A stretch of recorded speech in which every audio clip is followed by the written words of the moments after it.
আজকে রান্না করেছিলাম দারুণ মজাদার একটা সবজি। সেটা কি জানতে হলে ভিডিওটা পুরোই দেখতে হবে। আর খেতেও দারুণ হয়েছিল। আসসালামু আলাইকুম এভরিওয়ান, কেমন আছেন সবাই? আলহামদুলিল্লাহ আমরা ভালো আছি। সকালে নাস্তা করে তারপর হচ্ছে দুপুরে রান্না-বান্নার জন্য সবকিছু জোগাড় করে নিচ্ছিলাম। তো এখানে আজকে রান্না করব পুঁই শাক দিয়ে, কচু দিয়ে, চিংড়ি মাছ আর হচ্ছে বেগুন ভাজি। তো আমি হচ্ছে আলাদা, আলাদা করে সবকিছু কুটে নিয়েছিলাম। আমি পুঁই শাকের ডাঁটিগুলো আলাদা করে নিয়েছি কারণ এটা সেদ্ধ হতে একটু টাইম লাগে। আর হচ্ছে কচুগুলা এবার ধুয়ে নিব। এবার কচুগুলা আমি হচ্ছে খুব ভালো করে ধুয়ে নিচ্ছি। আর কচুটাকে লবণ দিলে ধুলে পারে হচ্ছে পিছলা ভাবটা থাকে না। এর আগের একটা ভিডিওতে আমি বলেছিলাম। আর এদিকে আমি ওগুলো ধুচ্ছিলাম। আর এখানে হচ্ছে মসলা কষিয়ে নিয়েছি। আর চিংড়ি মাছটা আজকে ভাজবো না, পেঁয়াজের সঙ্গে দিয়ে দিয়েছিলাম। এর আগে আমি হচ্ছে আলাদা লবণ হলুদ দিয়ে ভেজে নিই। আজকে ভাবলাম পেঁয়াজের সঙ্গে ভেজে নিই, যেহেতু হচ্ছে পুঁইশাক দিয়ে রান্না করব, ভুনা করব না কিংবা লাউ-টাউ দিয়ে রান্না করব না। সেজন্য আমি ভেজে নিইনি, একবারে দিয়ে দিয়েছিলাম। তারপরে এখানে মসলা দিয়ে দিয়েছি। দিয়ে আমি সবকিছু একবারে মানে ভালোভাবে মসলার সঙ্গে কষিয়ে নিচ্ছিলাম।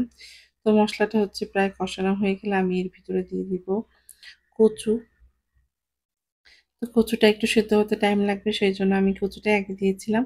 তারপর হচ্ছে আমি এর ভেতরে পুঁইশাকের ডাঁটিগুলো দিয়ে দিব।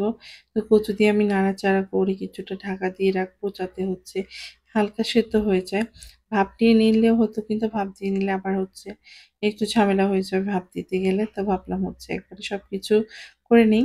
তো এখানে যে কচুগুলার মানে কষানো হয়ে গেলে আমি এর ভিতর দিয়ে দিয়েছিলাম পুঁইশাকের ডাঁটিগুলা। দিয়ে আমি আবারও ভালোভাবে নাড়াচাড়া করে পুঁইশাকের ডাঁটি দিয়ে পুঁইশাক কচুটা একটু কষিয়ে নিব।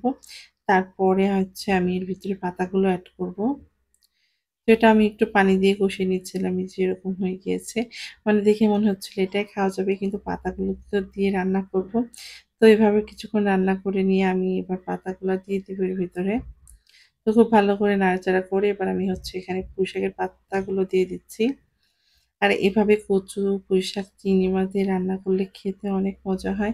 যারা পুঁইশাক খেতে পছন্দ করে না তারা এভাবে রান্না করে দেখবেন, অনেক মজা খেতে। তো আমার তো ভীষণ ভালো লাগে, জানি না কার কেমন লাগে।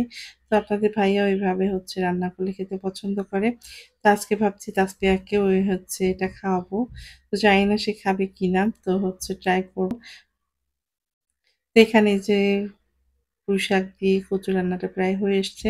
আর কিছুক্ষণ রেখে আমি ঝোলটা একটু শুকিয়ে নিব, কারণ এত ঝোল রাখলে ভালো লাগবে না খেতে।